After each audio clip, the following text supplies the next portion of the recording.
Fala, turma, eu não tenho a menor dúvida que os papos que estão rolando nos encontros de família, com os amigos da escola, com o pessoal do trabalho, está sendo a questão dos mercados. O dólar acima de 6, essa questão do Brasil está tendo uma pressão enorme por ajuste fiscal, a taxa de juros subindo de uma maneira muito rápida e as pessoas estão completamente perdidas em relação ao que vai acontecer com a economia, com o mercado e com os investimentos delas. A boa notícia que eu tenho para todo mundo é que está chegando a data do Mapa da Mina, o nosso encontro anual, onde eu pego e faço o resumo de tudo que está acontecendo no mercado, no Brasil e fora do Brasil, numa linguagem que todo mundo entende, e faço as minhas previsões para o ano que está começando, para vocês poderem investir com muito mais segurança e entendendo o que vocês estão fazendo. Esse encontro vai acontecer no dia 30 de janeiro, uma quinta-feira, às 8 horas da noite. E ele é absolutamente gratuito. Se inscreve agora e chama todo mundo que você conhece para se inscrever também. Nos últimos anos foi um sucesso incrível e nesse ano vai ser de novo. Um abraço e até lá.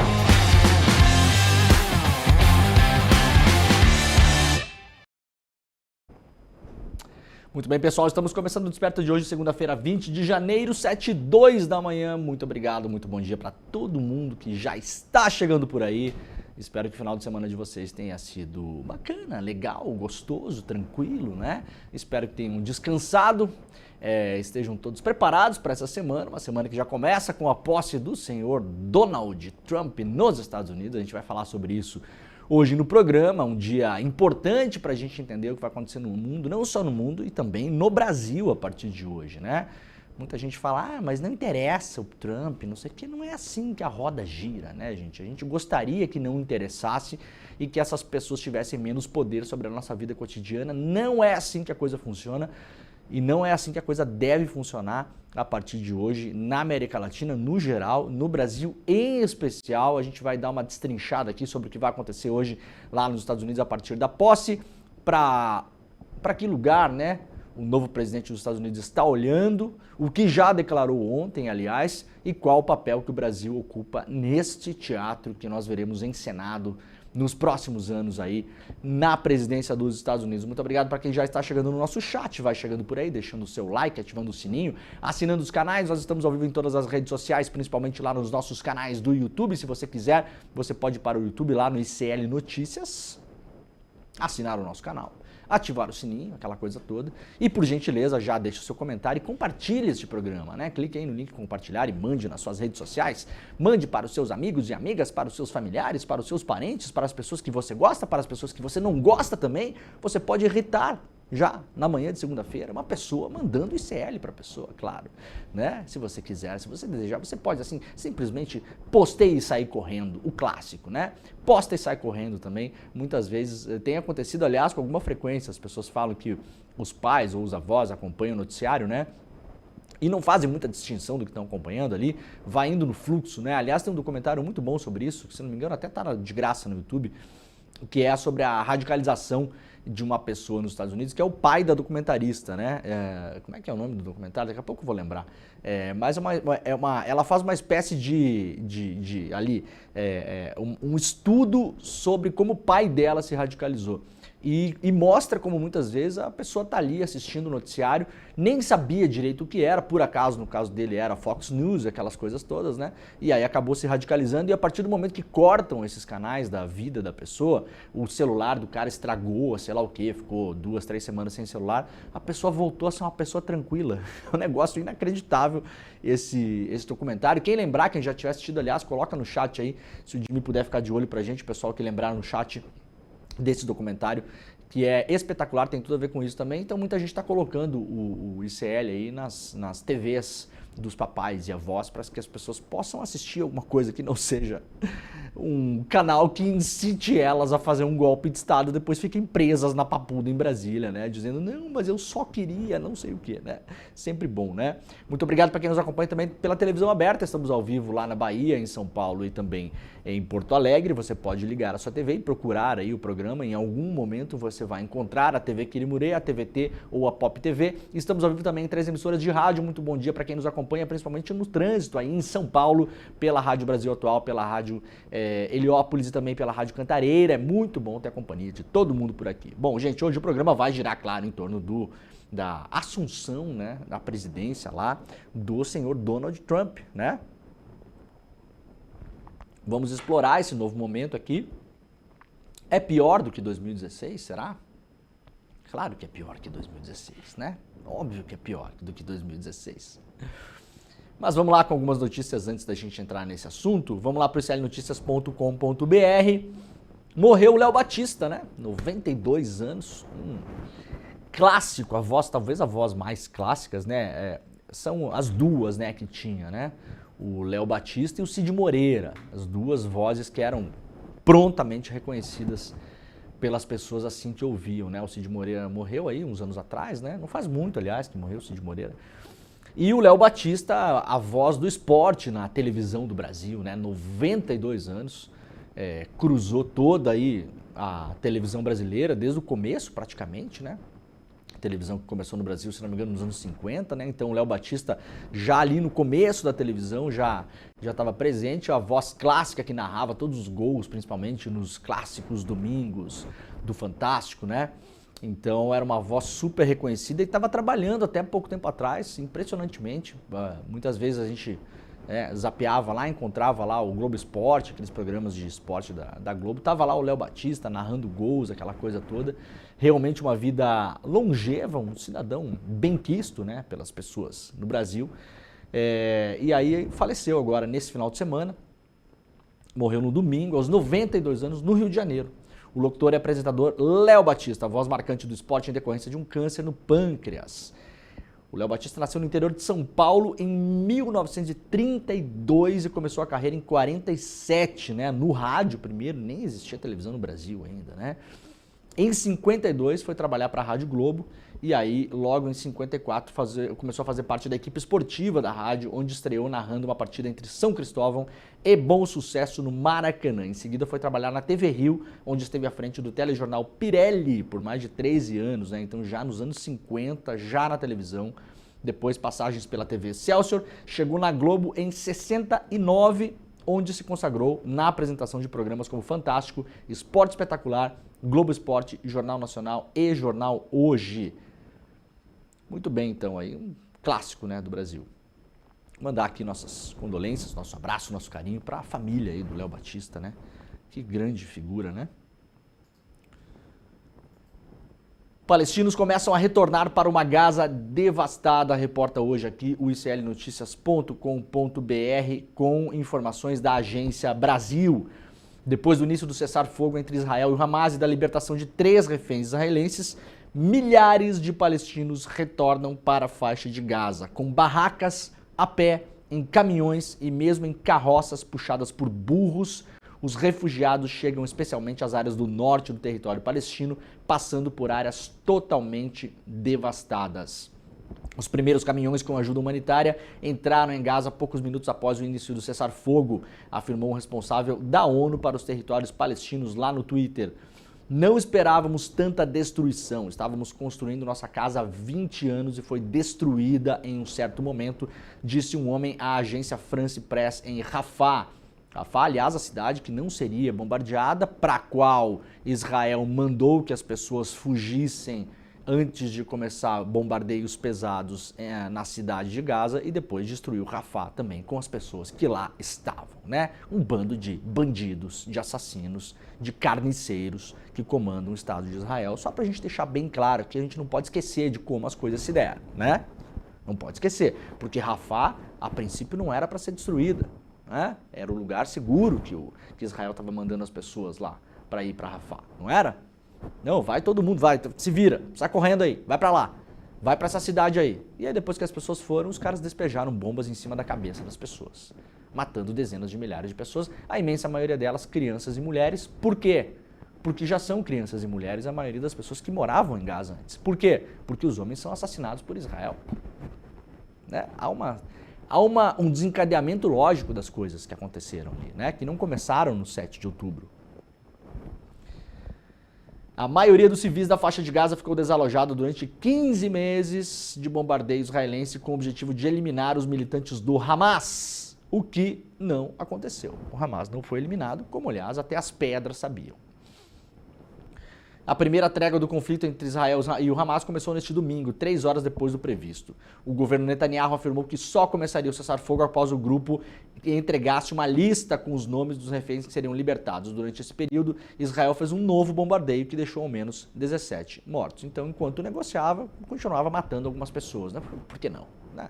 Já matamos 40, 45, 50 mil pessoas, né? Me faz lembrar, aliás, as pessoas aqui no Brasil que estavam agarradas à ideia, lembram do hospital Al-Shifa? Lembram do bombardeio? Vejam, a minha memória ela é muito boa, sabia? Uma das coisas que eu tenho que funciona é memória jornalística. Lembram da história do hospital Al-Shifa? Se vocês forem procurar na internet, vocês vão achar.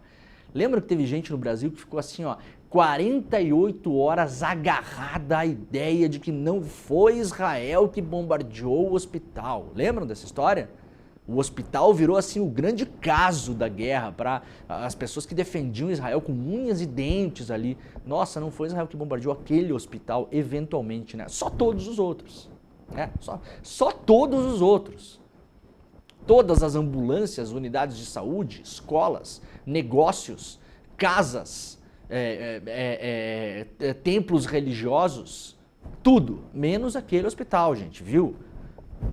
Tinha gente assim que estava assim, advogado de defesa, né? Não, aquele hospital não foi Israel, viu, gente? Vamos deixar bem claro agora, 15 meses depois, né?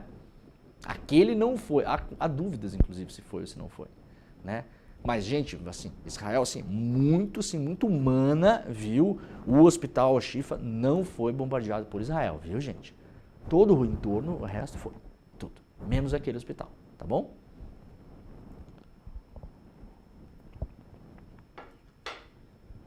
Quase 50 mil pessoas morreram na faixa de Gaza desde o início dos conflitos.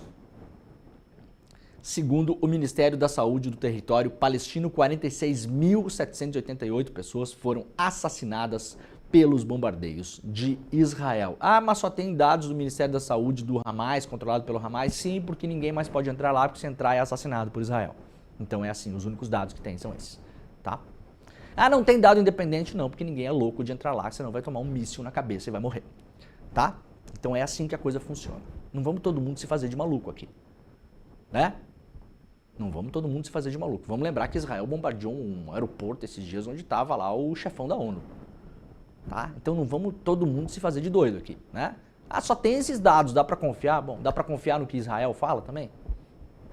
Dá para confiar no que Israel falaria sobre o que acontece em Gaza? Quantos mortos são? Então, não são 50 mil? Ah, não são 50, são só 35 mil. Ah, ufa, que bom, né? Nossa, são só 35. São só 40 mil, né, gente? Nossa, ufa. Ah, são só 20 mil. Ah, que bom. Não, 20 mil é aceitável. Qual o número que é aceitável?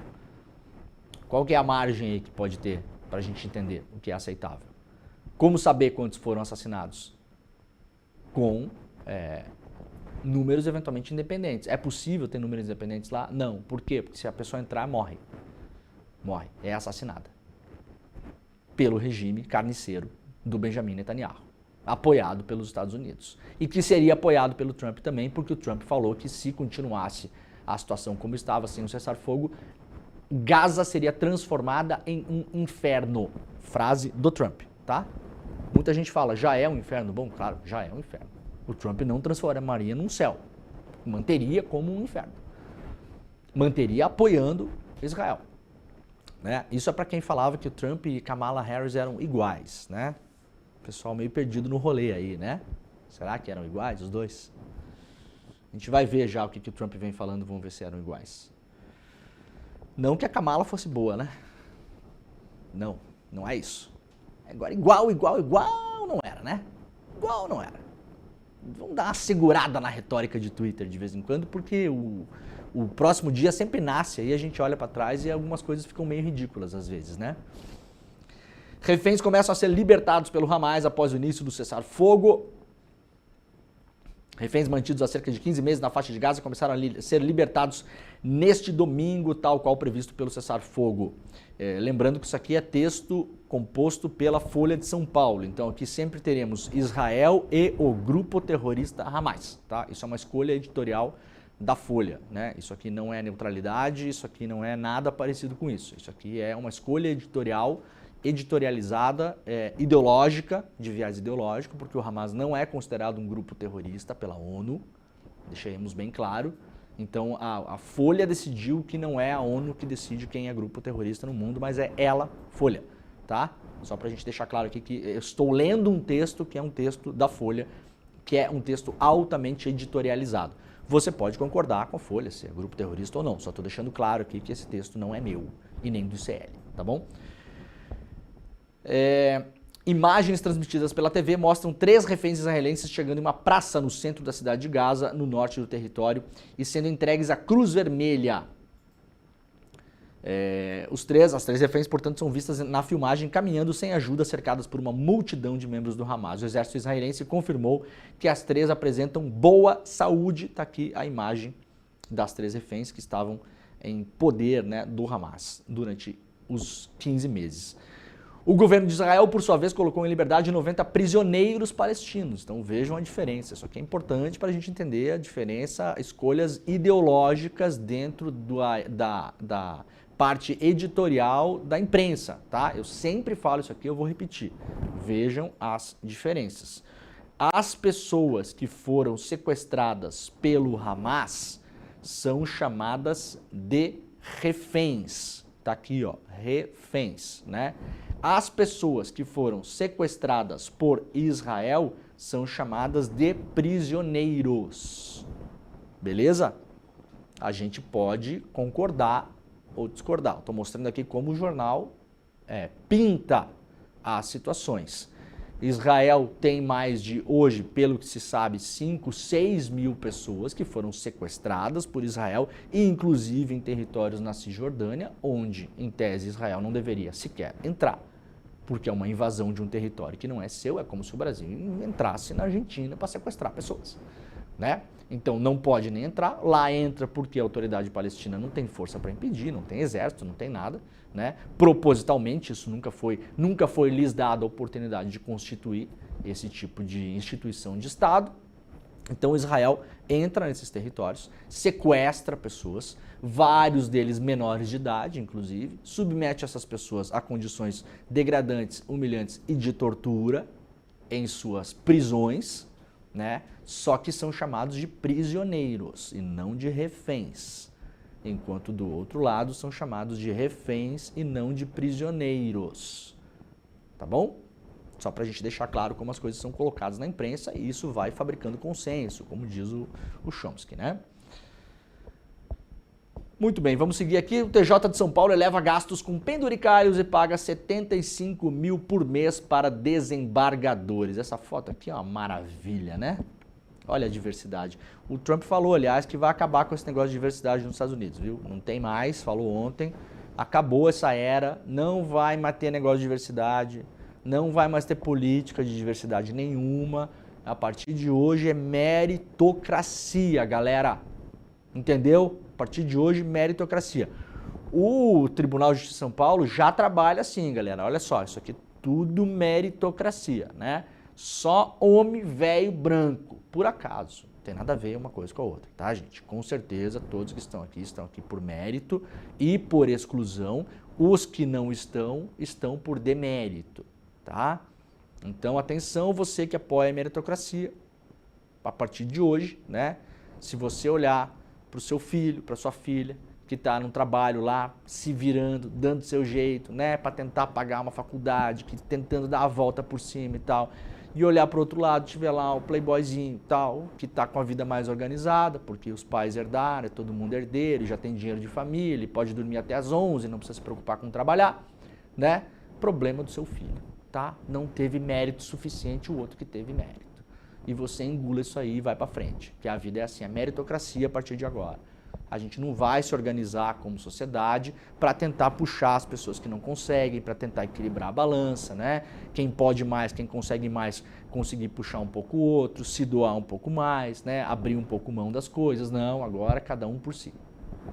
A sociedade vai ser tipo essa foto do TJ aqui. Que, aliás, está o ministro Lewandowski no meio ali, né? Ai, chega a dar um negócio no olho de olhar esse negócio aqui.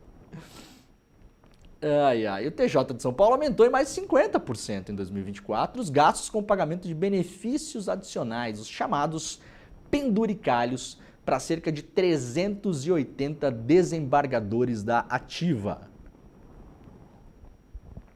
Ao longo do ano passado, a remuneração média dos magistrados foi de R$ 75 mil por mês. Ou seja, existe um negócio chamado teto constitucional que limita o salário de qualquer funcionário público, que é o que são estes senhores, né? São nossos servidores. Nós pagamos a vida dessas pessoas, né? Mas eu passei no concurso. Sim, quem abriu vaga de concurso foi a sociedade civil, no caso nós. Nós demos a possibilidade para que os senhores pudessem prestar um concurso.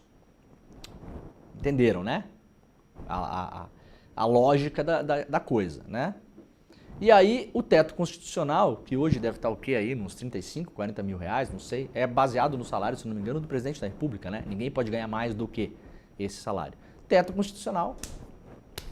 No judiciário, esquece, né? Porque o salário está limitado pelo teto.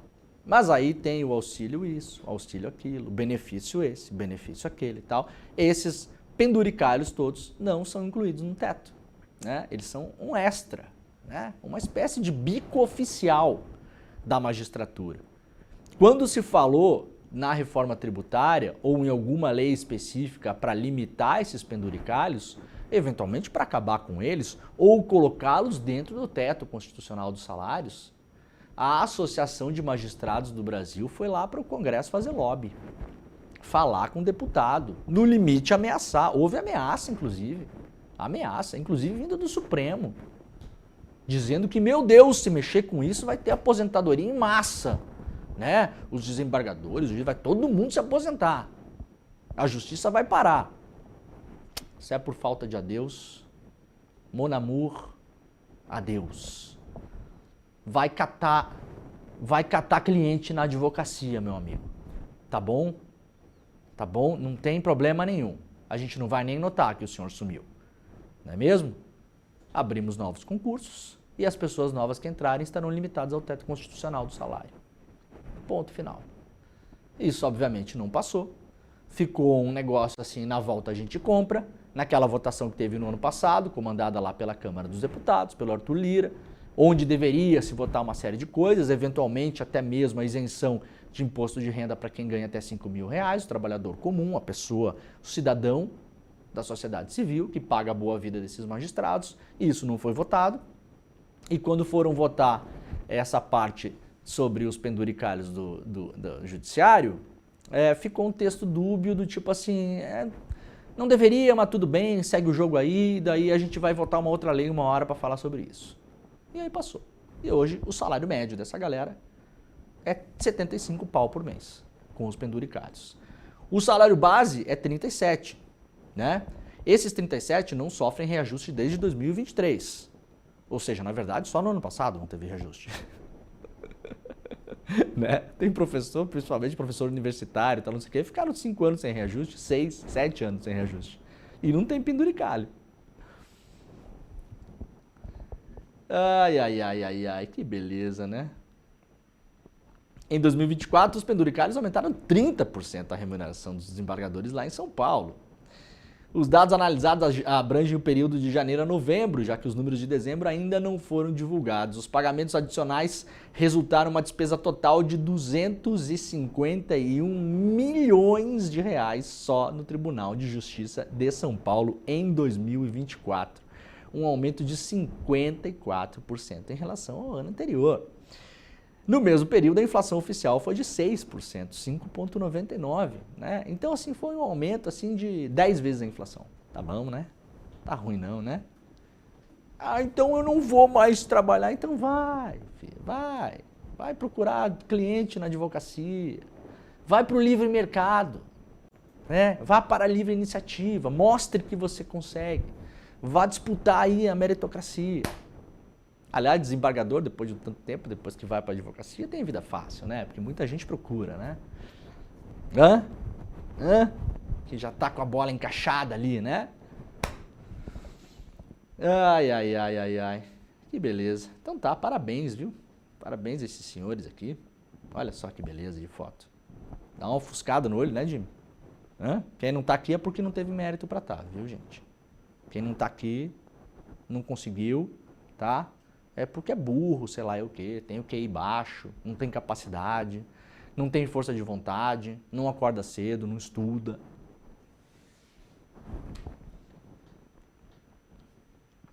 Paris abandona perfil na rede social X devido ao volume de desinformação na plataforma. A Prefeitura de Paris anunciou na sexta-feira decisão de deixar de usar o Twitter. A capital francesa fez o anúncio através de uma publicação na própria plataforma, dizendo que a saída se devia à promoção de discurso de ódio e desinformação. Esta rede reduz o alcance de mensagens factuais objetivas. É impossível porque alimenta o discurso de ódio e a desinformação, cuja falta de moderação se tornam problemáticas, disse a prefeitura em seu post. A decisão da saída foi da própria prefeita, que já havia abandonado o Twitter desde novembro de 2023 e critica a rede dizendo que ela se tornou prejudicial às democracias. A prefeitura confirmou que continuará ativa em outras redes como Blue Sky, né? Não é a primeira prefeitura que faz isso. Algumas semanas atrás, várias universidades importantes da Europa toda tinham anunciado que parariam de usar o Twitter também. E aí muita gente vai dando risada disso, né? Tá, grande coisa que é a prefeitura de Paris. Grande coisa as universidades. Mas assim, de grande coisa em grande coisa, que não muda nada, que para não mudar nada, a coisa vai andando e vai mudando. Né? Daqui a pouco é uma outra prefeitura importante, daqui a pouco é uma outra universidade importante, de repente um outro centro de pesquisa importante, de repente influenciadores importantes que já estão parando de usar, esportistas, artistas, influenciadores do mundo das ciências, etc e tal, e a coisa vai esvaziando. O Twitter está com menos interação e engajamento, não sei o que, do que estava antes, principalmente do ano passado, em relação ao bloqueio no Brasil, está com menos, muito menos, né? Eu eventualmente posto as coisas lá do ICL e tal, não sei o que, tenho usado tipo 10% do que usava antes, né? Aliás, deletei o aplicativo do meu celular, não tenho mais o aplicativo lá, desde que a rede foi bloqueada no Brasil. De vez em quando me lembro do Twitter, vou lá, posto algumas coisas, né? Porque como profissional da informação, acho que a gente tem que ocupar os espaços, de fato, mas tenho feito um assim chamado uso crítico, tenho usado muito menos, usado muito mais a favor das nossas pautas para levar link para o site do ICL, para os nossos programas, para os nossos ao vivos, né? Temos usado muito mais o Twitter para isso. Agora, o engajamento lá caiu muito. É incomparável em relação ao que era antes. O Twitter pode mentir o que for, que aumentou, que está igual. Não tá, quem usa sabe que não tá. Qualquer post antes que eu fazia, que dava X mil curtidas, X mil visualizações, tá, hoje em dia dá metade ou menos, né? Então não dá para mentir para o usuário. Quem está usando ali sabe. No caso, eu uso desde 2008. Então, eventualmente, conheço o Twitter melhor que o Elon Musk, inclusive. Né? A mecânica de como ele funciona por fora, pelo menos. Né? Então, mais aí uma prefeitura, um órgão importante, deixando de usar, abandonando o Twitter. Postagem de Erika Hilton tem 112 milhões de visualizações. Deputada sofre ameaça de morte, diz aqui o iclnoticias.com.br. A Erika Hilton postou aí no final de semana um vídeo, uma espécie de vídeo-resposta àquele vídeo do Nicolas. Sugiro que, aliás, vocês pulem lá para o Instagram em algum momento para assistir esse vídeo da Erika Hilton. Muito bem feito, com uma luz adequada lá, organizado, mostrando as várias incongruências, não só do vídeo do Nicolas, mas da própria política do Nicolas em si, mostrando que enquanto faz de conta que defende trabalhador em relação ao PIX, vota contra discutir escala 6x1, ou seja, vota para manter o trabalhador massacrado, trabalhando lá 2 semanas sem folga, né? Vota em relação à taxinha das blusinhas da Shein, lá também votou a favor. Então mostra várias coisas, um vídeo interessante. Mostra também a capacidade de mobilização do campo progressista em alguns casos. Aí, claro que é um vídeo que chega muito atrasado em relação ao debate do PIX. Isso aí já acabou, já foi vencido. O governo tomou um pau nessa história, né? Recolheu o time, colocou o rabinho no meio das pernas, não tinha o que fazer de fato. né? A gente viu tudo o que aconteceu na semana passada, mas de fato uma coisa bastante impressionante, né? Se não tivéssemos o histórico anterior do vídeo do Nicolas aí, qualquer vídeo chegar a 112, 115 milhões de visualizações é interessante, né? Bom, o vídeo está lá publicado nas redes sociais da Erika Hilton. Vamos lá falar do Donald Trump. Olha, a melhor manchete de hoje no Brasil é do Estadão. Aliás, estou ficando preocupado, porque é a segunda vez que eu elogio manchete do Estadão já 2 semanas seguidas. Não sei se tem alguma coisa errada com o Estadão, né? O Estadão que dá umas 50 bolas fora por dia, mas de vez em quando dá bola dentro também. Então, quando dá para elogiar, a gente elogia também aqui, né? Geralmente só focam aqui no meu programa quando eu tô falando mal de coisa que jornalista faz. Mas eu falo bem também, viu, gente? Né? Vocês podem também lembrar disso de vez em quando. É só fazer coisa legal que aqui estamos para ser justos todo dia, né? Então a manchete do Estadão tá boa hoje, olha só. O Trump retorna hoje à presidência dos Estados Unidos mais forte, de fato, mais forte, com apoio das Big Techs e controle do Congresso. Um bom resumo, né? É um bom resumo. O Trump retorna hoje, de fato, retorna mais forte do que estava em 2016, porque tem uma série de coisas importantes que se alinharam aos seus interesses.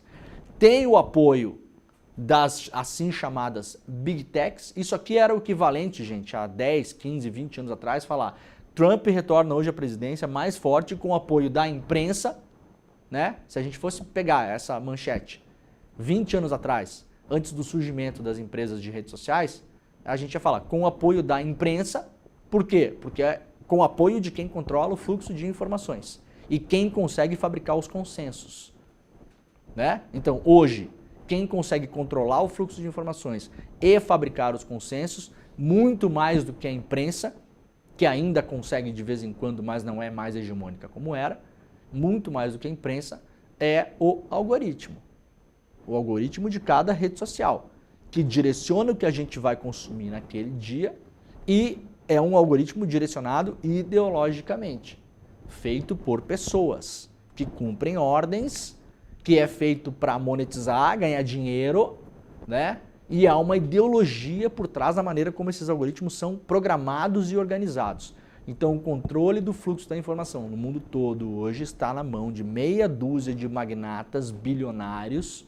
A imensa maioria deles mora ou nasceu ou é cidadão dos Estados Unidos, controla o nosso consumo diário de informação através das redes sociais e esses caras hoje estão sentados ao lado do presidente dos Estados Unidos. Então, mais do que nunca, a gente tem de modo claro a expressão do que é o tal do establishment. Não era isso que os olavistas, né, a galera da extrema-direita criticava quando o Bolsonaro apareceu em 2018, que ele era o anti-establishment, o antissistema, né? Isso aqui é a expressão do sistema. O presidente dos Estados Unidos que toma posse hoje, ele vai controlar a presidência, o Congresso, por consequência, todo o governo vai ser tomado pelos seus interesses próprios, particulares, inclusive financeiros. A gente vai mostrar aqui, o Trump lançou uma moeda virtual essa semana para ganhar dinheiro em cima da presidência dos Estados Unidos. É um negócio tão maluco. Eu fico imaginando se o Lula fizesse um negócio desse, mas assim, ó, seria preso quando botasse o pé na calçada. A gente vai mostrar aqui o absurdo que é, o absurdo, a maluquice que é, absolutamente naturalizada como um homem de negócios, né? Então isso aqui é a fotografia do que é establishment, gente. Sistema, tá? A gente tem que bater nesse negócio daqui para frente, porque agora reconfigurou de fato e tá bem claro, não é mais as escondidas. Tá bem claro o que é o sistema hoje. O Trump hoje, de mãos dadas com os bilionários das empresas de redes sociais que controlam o fluxo de informação pelo mundo todo, fabricam consenso, fazem a cabeça das pessoas, colonizam ideologicamente as democracias e os países no mundo todo, são porta aberta para a desinformação, que faz parte dessa estratégia, não por acaso, e controlando o Congresso nos Estados Unidos. Isso aqui é o sistema, o establishment, Então, a galera antissistema é o sistema. Ah, Leandro sempre foi. Sim, sempre foi.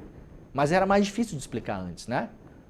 Porque vinha esses personagens, parecia de fato que estavam combatendo o sistema, não é?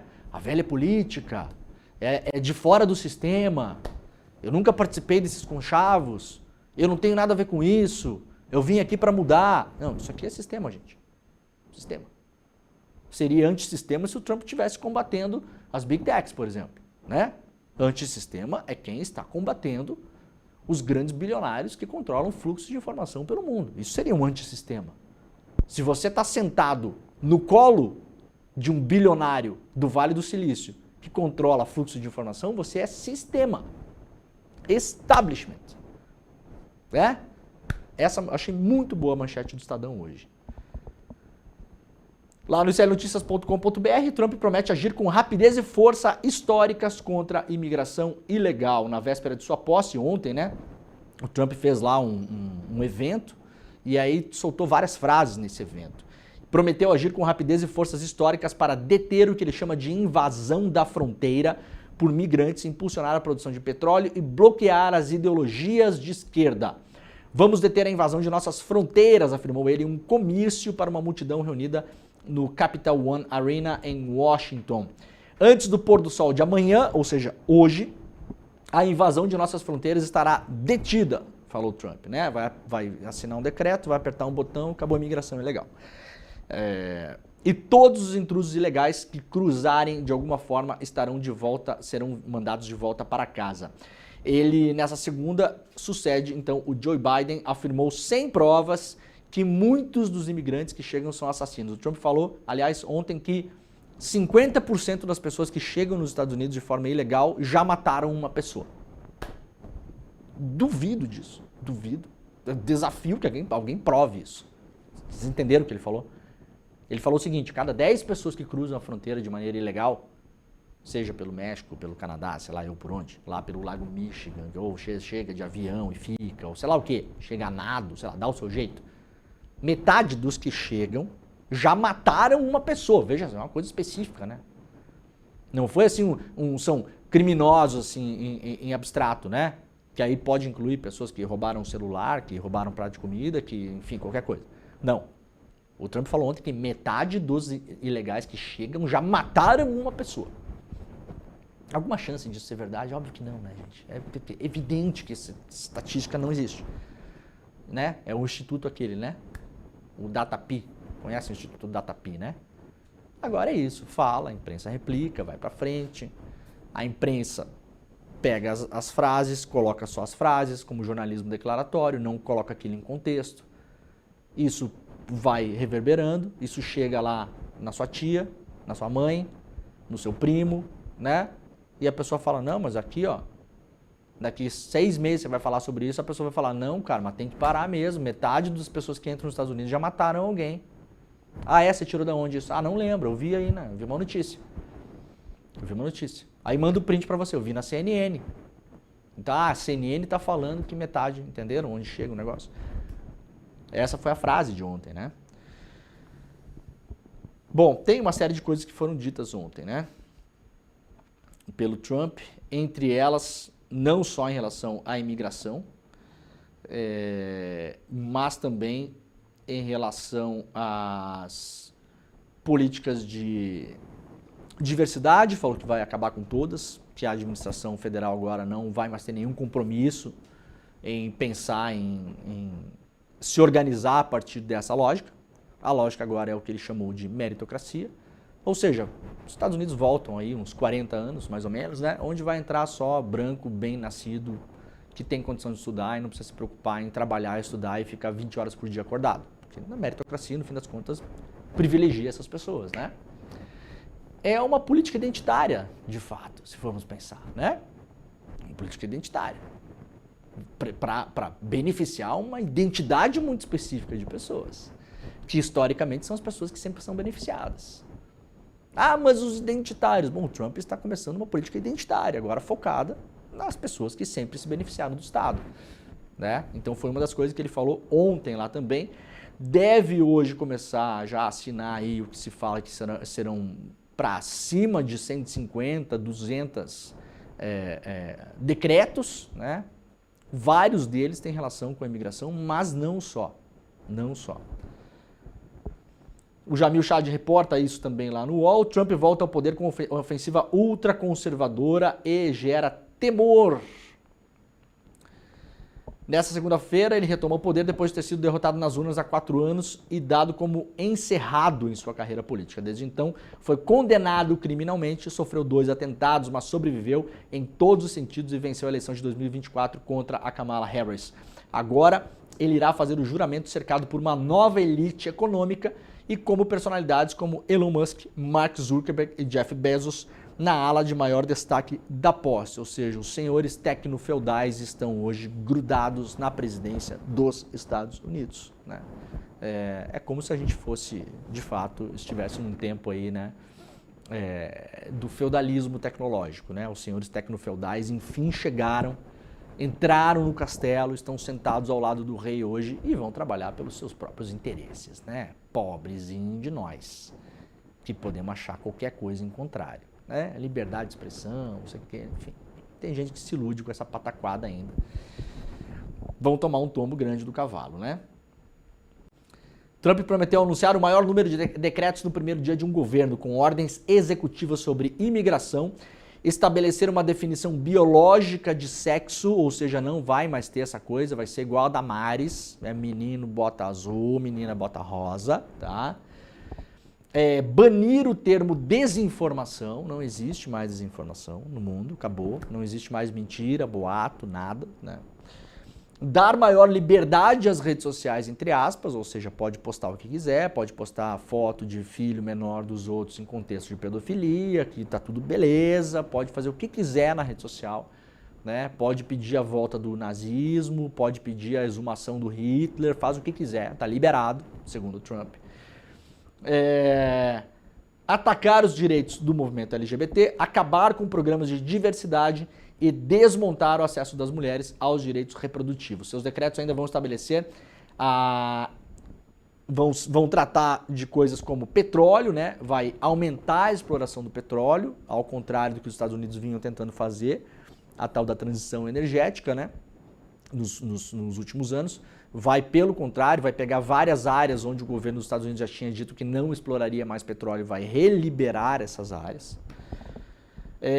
Vai desmontar as leis ambientais, justamente para isso, porque não vai fazer uma política focada em contenção de danos ambientais, é uma política do vale tudo, é carvão, é gás, furar petróleo, é fazer aquele esquema de capturar gás através do fracking, né, que você explode rochas no subsolo e captura aquele gás, né? Enfim, tudo que a gente aprendeu nos últimos anos que a gente poderia estar evitando e tentar fazer a transição energética, o governo Trump vai caminhar ao contrário em relação a isso, né? É um enorme foda-se a tudo que a gente viu nos últimos... Vamos deixar em português bem claro aqui, pronto, tá bom? É o governo do foda-se. Entrou lá assim, foda-se.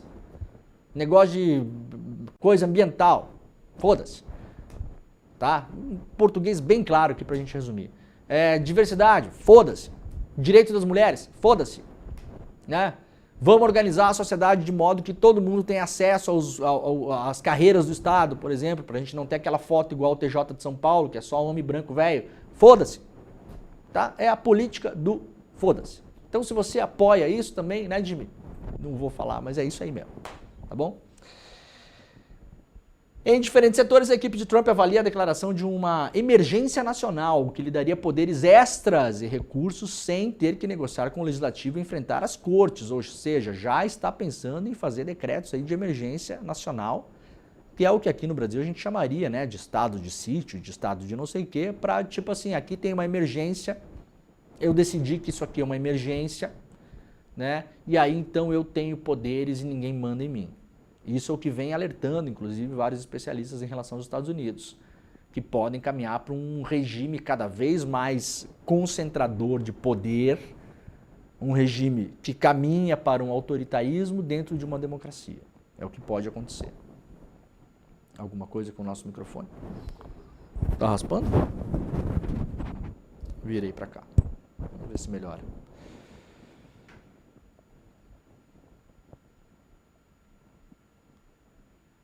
Vamos lá para a Folha de São Paulo. Donald Trump chega ao segundo mandato fortalecido e radicalizado. Republicano volta prometendo agir contra imigrantes e inimigo interno após 4 anos lutando contra o ostracismo, né? Voltou muito, muito, muito forte. E a gente viu, é o que eu tenho alertado, a gente viu tudo o que aconteceu com o Trump nos Estados Unidos. Foi processado, foi condenado. Teve o 6 de janeiro lá, né? Que foi o nosso 8 de janeiro aqui. Uma fotografia muito parecida com o que aconteceu no Brasil. Bad press, como eles chamam, né? A imprensa divulgando muitas coisas que, em tese, eram desfavoráveis ao Trump. Os processos judiciais, ele subornando uma prostituta para mentir lá nos Estados Unidos, uma série de... pelo qual foi condenado, aliás. Enfim, uma série de coisas de bad press ao longo de 4 anos e foi eleito. Foi eleito. Então é bom a gente prestar atenção nisso em relação ao Brasil também. Bolsonaro está inelegível. Agora, pensem se não estivesse inelegível. Será que a gente não repetiria a história dos Estados Unidos? Para pensar, né? Deportação em massa, anistia aos acusados do 6 de janeiro e taxação, o que Trump anunciou que irá fazer, traz aqui o G1, traz um resumo, né, do que pode acontecer neste dia de hoje. Promete retornar políticas migratórias da época que era presidente, vai tentar realizar a maior deportação em massa da história dos Estados Unidos. A medida tem potencial de afetar, inclusive, brasileiros em situação ilegal no país, né? Vai ser divertido ver a pessoa que apoiou o Trump ser deportada também, né? Daremos algumas risadas, tudo bem. Não muitas, mas algumas a gente vai dar. Economia, foca o plano econômico no corte de impostos e no aumento de tarifas para produtos importados. Também se posiciona contra incentivos para a transição energética. Vai anistiar alguns manifestantes do 6 de janeiro, não todos. Primeiro falou que ia anistiar todos, depois voltou atrás. Essa semana passada o vice dele, o J.D. Vance, falou que não são todos, são alguns. Os que são crimes mais graves e tal, não, tá? Então já deu um passinho para trás em relação a isso. Trump prometeu conter a loucura transgênero, essa é uma grande pauta da direita mundial, né? Focar no sexo das pessoas, na sexualidade. Já sabemos como funciona. Crise climática, o presidente vai retirar os Estados Unidos dos acordos internacionais, reverter as medidas de Biden para a proteção ao meio ambiente e ampliar a extração de petróleo e gás natural. Diz que vai promover a paz através da força para encerrar os conflitos no Oriente Médio e na Ucrânia. Por outro lado, sugeriu que pode adotar uma política expansionista e anexar territórios. O resumo todo está aqui no G1, para quem quiser entender mais ou menos para onde vai, né? O UOL fez também um resumo, deportações e tarifas, as promessas de Trump que devem gerar uma avalanche de decretos. Já hoje, fala-se que pode assinar aí mais de 100, 150 decretos. Tem algumas mídias falando em 200 decretos, né? Uma entrevista bastante interessante para quem quiser acompanhar e ter uma visão um pouco mais de longo prazo em relação ao Trump e ao Brasil, foi feita pelo Graciliano Rocha, jornalista, colunista do UOL, lá no UOL. Ele entrevistou o brasilianista, que era ex-editor-chefe, né? Aliás, ainda editor-chefe da America's Quarterly, que é uma revista que analisa o mundo geopoliticamente, né?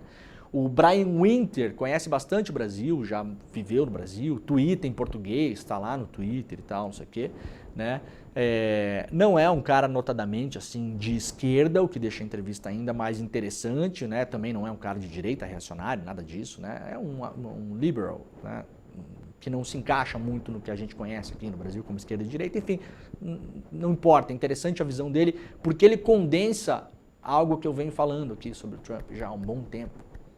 Achei muito interessante o termo que ele usou nessa entrevista, né? Qual a expectativa do Trump em relação ao Brasil? Quem acompanha o programa sabe que eu já tenho colocado o Brasil nesse cenário já há um bom tempo, né? Um grande teatro que será encenado agora pelo mundo. Esse teatro tem vários capítulos, né? Várias partes desse teatro.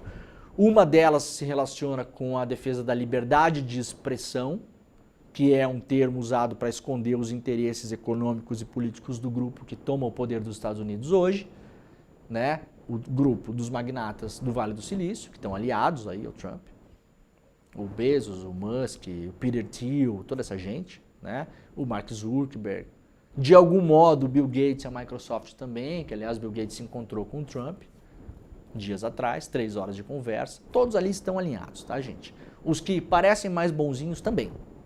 Tá todo mundo ali pendurado, porque entendeu que isso é de interesse das empresas deles, econômicos. E nessa parte da liberdade de expressão, o Brasil é um dos principais personagens porque ele cumpre o papel nessa história que eles vão contar. Quem acompanha o programa aqui sabe que eu já falei várias vezes sobre isso. O Brasil cumpre o papel de um exemplo de democracia, que é uma democracia aparente, mas que internamente ela foi corroída por uma semente ditatorial que foi plantada dentro do coração do judiciário. E é simbolizado pelo Alexandre de Moraes, que censura vozes da direita que falam mal do governo e que persegue o principal líder da direita no país, no caso Jair Bolsonaro. Essa é a história que será contada, essa é a história que é contada lá fora. Aqui no Brasil ela cola com uma parte da população, mas não tanto, cola menos. Lá fora é um campo em aberto, porque as pessoas, o gringo não está pensando no Brasil o tempo todo, né, gente? O gringo, aliás, esquece que o Brasil existe. E aí, de vez em quando, é alvejado por uma notícia lá sobre o Brasil. Então essa é a história que vão tentar contar lá fora. O Brian Winter fala que o Trump pode atacar o Lula, porque na visão dele, com a qual eu concordo, aliás, o Lula é um alvo de baixo custo, né, para o Trump. Se o Trump decidir atacar o Lula é um alvo de baixo custo. Por quê? Porque o Brasil ocupa um lugar periférico no comércio com os Estados Unidos, né? Vamos acabar com a mania de grandeza, que se o Trump taxar o Brasil, não vai mais ter suco de laranja nos Estados Unidos. O Brasil corresponde hoje a menos de 3% do comércio mundial dos Estados Unidos, gente. É nada. Vai fazer alguma diferença? Pode fazer alguma diferença marginal ali em um produto, 2, se o Trump atacar o país com taxas, mas isso é facilmente absorvido pelos Estados Unidos. Não vai causar um problema nacional. O Brasil, se for boicotado pelos Estados Unidos em algumas áreas de exportações, por exemplo, não vai causar inflação nos Estados Unidos. Sozinho, só o Brasil. Não é isso. Não é assim que a coisa vai rodar. Então, essa entrevista é importante que ela coloca isso nesse eixo de pensamento. Eu acho legal vocês, pelo menos, lerem lá para entender, né, que o Lula pode sim se tornar um alvo do Trump por ser um alvo de baixo custo. Né? Não tem muitas consequências se essa nova presidência, com os seus magnatas, né, com essa nova oligarquia, com os seus tecnofeudalistas, os senhores do mundo, que ele junta senhores da guerra, senhores da informação, senhores da tecnologia, muito dinheiro, muito interesse. Se decidir atacar o Brasil, através do Lula e do Alexandre de Moraes, vai fazer. Não tenho dúvida, vai fazer. Né? Há uma grande espera, inclusive, o Brian Winter fala sobre isso, é uma coisa que a gente já vinha falando aqui, quando será o primeiro tweet do Trump para atacar o Brasil? Quando será? Vai ser hoje? Será amanhã? Semana que vem? Mês que vem? E quando vier, esperem que venha dentro de um planejamento de ataque, não vai ser do nada. Podem esperar. Vai vir um ataque coordenado aí nos próximos meses. Vai vir Trump junto com Elon Musk, Twitter e Mark Zuckerberg e vão organizar um estratagema de modo que venha um ataque organizado. Que vem primeiro uma coisa, depois outra e depois outra. Primeiro tiro de canhão e vem a infantaria, e vem a cavalaria e vai indo e vai avançando. Não vai vir isolado. Esperem, que isso vai acontecer. A magnitude, o tempo que isso vai durar, a gente não sabe. Qual o objetivo? Recolocar o Bolsonaro na disputa eleitoral, ponto. Porque eles gostam do Bolsonaro? Também gostam, né? Porque se parecem ali, né? Claro que há ali uma afinidade pessoal, para além de tudo. Mas querem também que uma força de extrema-direita tome conta do país, como tomava antes. Porque assim o querem também na Itália, na Hungria, na França, na Alemanha, em vários lugares. E a chance de conseguir isso no Brasil, maior hoje eleitoral, seria o Bolsonaro. Está inelegível. Então vamos tentar forçar isso, de algum modo. Bolsonaro diz esperar que Trump ajude a reverter sua inelegibilidade. Falou com jornalistas, né, no aeroporto, depois de embarcar Michele e Bolsonaro lá para os Estados Unidos. TikTok anuncia a restauração dos serviços nos Estados Unidos após a fala de Trump. O Trump promete tentar reverter o banimento do TikTok nos Estados Unidos, e isso por interesse próprio, ou para fazer com que o TikTok seja vendido totalmente ou em parte para um de seus aliados, e também porque o Trump venceu a eleição entre os jovens nos Estados Unidos e circulou muita informação para convencer as pessoas a votarem no Trump entre os jovens no TikTok. Então vamos olhar a coisa como ela realmente é. Não há interesse do Trump em banir uma rede social que o beneficia, né? Não interessa se é chinesa, se é árabe, se é... não interessa, dane-se. Se é bom para ele, deixa liberado. Se fosse ruim, fecha. É assim que funciona. Mundo ganhou quase 4 novos bilionários por semana em 2024. Essa galera, em sua maioria, vai estar plugada nos Estados Unidos agora. E aí, para fechar, o Trump lançou uma criptomoeda. Eu vou repetir, tá? Eu não costumo fazer essas comparações, mas eu peço que vocês pensem nisso. Vocês imaginem se um líder de esquerda, qualquer lugar do mundo, mas principalmente na América Latina, né? A dona Cláudia lá no México, o senhor Gustavo lá na Colômbia, né? O senhor Luiz Inácio no Brasil, qualquer um. A Cristina Kirchner. Imagina o seguinte: ganha a eleição, e na semana da posse lança uma criptomoeda privada dele, da pessoa, da fortuna da pessoa, empresa dela, negócios privados. Vocês conseguem imaginar isso? Isso aconteceu nos Estados Unidos, está acontecendo agora. O Trump lançou uma criptomoeda. É um negócio tão surreal e assim, publicado de maneira tão assim, naif pela imprensa. É natural, gente. Isso aqui não é um escândalo. Isso aqui é absolutamente normal. A pessoa usar o momento da posse para lançar um negócio. Vocês conseguem imaginar a loucura disso? Está acontecendo nesse exato momento. Lançou a moeda na sexta-feira. Uma criptomoeda. Já vale bilhões. É um negócio inacreditável. A Memecoin, né? Aconteceu na sexta-feira, um pouco antes do cara começar os festejos para assumir lá nos Estados Unidos. A Memecoin é batizada de Trump, com um cifrãozinho, né? Cifrão Trump. É uma moeda digital especulativa. Basicamente isso. No sábado, poucas horas após o lançamento, a capitalização atingiu 5,5 bilhões de dólares. Uma empresa formada em Delaware, que é uma espécie de paraíso fiscal dos Estados Unidos, possui 80% dos ativos da moeda digital. Ou seja, o Trump lançou uma moeda, 80% é dele, o negócio já vale 5,5 bilhões, o cara está usando a presidência para fazer negócios particulares. De novo, imagina se fosse uma liderança de esquerda em qualquer lugar do mundo, principalmente na América Latina. Você consegue imaginar? A presidenta eleita do México lança uma criptomoeda cuja a empresa está em um paraíso fiscal e 80% da criptomoeda é dela. E em pouco tempo a criptomoeda se valoriza 1.500%. Ou seja, a pessoa ficou absolutamente bilionária do dia para a noite, quem já não era. E normal. Vocês acham que ia ser naturalizado desse jeito? Normal. Normal. Gustavo Petro fez isso. Normalíssimo. Né? Ia ter processo de impeachment no minuto seguinte sendo enviado para o presidente. Vocês conseguem imaginar se o Lula fizesse isso? Nem. Os famosos filhos do Lula, que eram os donos da Friboi, da Ferrari Dourada. Vocês conseguem imaginar? Vocês conseguem imaginar? É inimaginável, né? Pois é, com o Trump é natural. É normal. Tá liberado. Tá? O programa está acabando, daqui a pouco eu vou estar lá no ICL Notícias, primeira edição, que começa agora. Muito obrigado, ótima semana para todo mundo e tchau. Os juros no Brasil estão voltando para os níveis mais altos em muitos anos. O dólar está atingindo os níveis mais altos que jamais tinha atingido. De quem que é a culpa?